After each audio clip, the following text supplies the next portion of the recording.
Question number 5, sir test series versus revision. अब बड़े confusion में होते हैं लास्ट 15 दिन में कि सर टेस्ट सीरीज लगाए कि रिवीजन करे, टेस्ट सीरीज करे कि रिवीजन लगाए, है ना।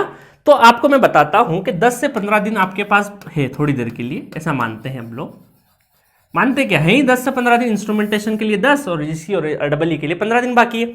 अब देखिए इसमें क्या करेंगे, इसको डिवाइड करते हैं 70%, 30% और 70% में, है ना। अब ध्यान से देना, 70% जो टाइम है आपको, 70% टाइम आपको रिवीजन के लिए देना है। किसके लिए देना है? रिवीजन के लिए 70% टाइम। और 30% टाइम किसके लिए देना है? टेस्ट सीरीज के लिए देना है। अब क्या होता है इसमें, दो कैटेगरी के स्टूडेंट होते हैं। एक कैटेगरी ऐसी है जो 3-4 साल से तैयारी कर रहे हैं और उनको सब कुछ आता है, तो वो क्या हर दिन टेस्ट सीरीज 100% टाइम अपना टेस्ट सीरीज में दे सकते हैं, ऐसे स्टूडेंट। बट जिसका प्रिपरेशन एक बार का या 2 बार का है प्रिपरेशन, उनको ज्यादातर टाइम टेस्ट सीरीज की बजाय रिवीजन में देना है आपको। क्यों रिवीजन में देना है? क्योंकि टेस्ट सीरीज में पूरा का पूरा दिन आपका वेस्ट हो जाता है, क्योंकि 3 घंटे आप अगर सतत देंगे तो पूरा दिमाग आपका होता है, एनर्जी ड्रेन हो जाती है पूरी की पूरी, तो बची हुई एनर्जी में अच्छे से पढ़ाई नहीं होती है। और जो टेस्ट सीरीज में आ रहा है वो जरूरी नहीं कि एग्जैक्ट फॉर्मेशन आएगा कि नहीं आएगा, अननेसेसरी फिजूल के कॉन्सेप्ट में या फिजूल के चीजों में आपका दिमाग उलझा रह जाएगा। इसलिए मेरा सजेशन है, ऑन एन एवरेज में सभी स्टूडेंट के लिए बोलता हूं कि आखिरी के 10 से 15 दिन में आप ये ट्राई करिए कि 3 से 5 मॉक टेस्ट दे दीजिए, इसके अलावा आपको कुछ नहीं देना है।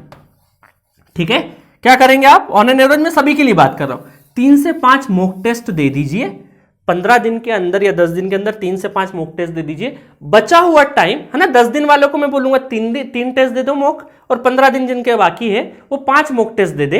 इसके अलावा बाकी टाइम आप पूरा का पूरा रिवीजन करते रहिए, रिवीजन करते रहिए। जितना ज्यादा रिवीजन करेंगे उतना ज्यादा कॉन्फिडेंस आएगा आपको, जितना ज्यादा चीजों मेमोरी रहेगी उतना वहां फॉर्मूले नहीं भूलेंगे। और रिवीजन ऐसे नहीं करना बैठ गए पेज पलट रहे हैं, नहीं, एक कॉपी पेन लेके बैठिए, रफ कॉपी, और आपका हाथ भी चलना चाहिए, है ना। कि गेन मार्जिन का फॉर्मूला है, चलो लिख के देख लेता हूं। अच्छा, इसका फॉर्मूला, इसका फॉर्मूला, इसका फॉर्मूला, तो फॉर्मूले आपको पूरा रिवाइज किया, देख लिया आपने, स्कैन कर लिया, और लास्ट में फॉर्मूला एक बार लिख के जरूर देख लो रफ कॉपी में। हाथ और पेन चलता रहेगा तो नींद नहीं आएगी और कॉन्फिडेंस अच्छा रहेगा। उस दिन अगर दिमाग थोड़ा कम भी चला बट हाथ की स्पीड इतनी रहेगी कि फॉर्मूला ऑटोमेटिक लिख देगा, है ना। तो आपकी गेट एग्जामिनेशन की तैयारी वैसी होनी चाहिए कि हाथ ऑटोमेटिक फॉर्मूला लिख दे, इतनी प्रैक्टिस होना चाहिए। तो लास्ट में कॉपी पेन लेके बैठिएगा रफ कॉपी, और रैंडमली एक फॉर्मूला लिखिए, ठीक है। तो उस तरीके से आपको ज्यादातर टाइम अपना रिवीजन में देना है और 3 से 5 मॉक टेस्ट देना है। किसको 3 देना है, किसको 5 देना है, ऑलरेडी मैंने बता दिया है, ठीक है। और कोई कंफ्यूजन? कुछ भी कंफ्यूजन वाली बात नहीं है। और मॉक टेस्ट कंपैरेटिवली जो आपके दूसरे फुल लेंथ होते हैं ना, उससे ईजी होते हैं, तो कॉन्फिडेंस भी अच्छा आएगा।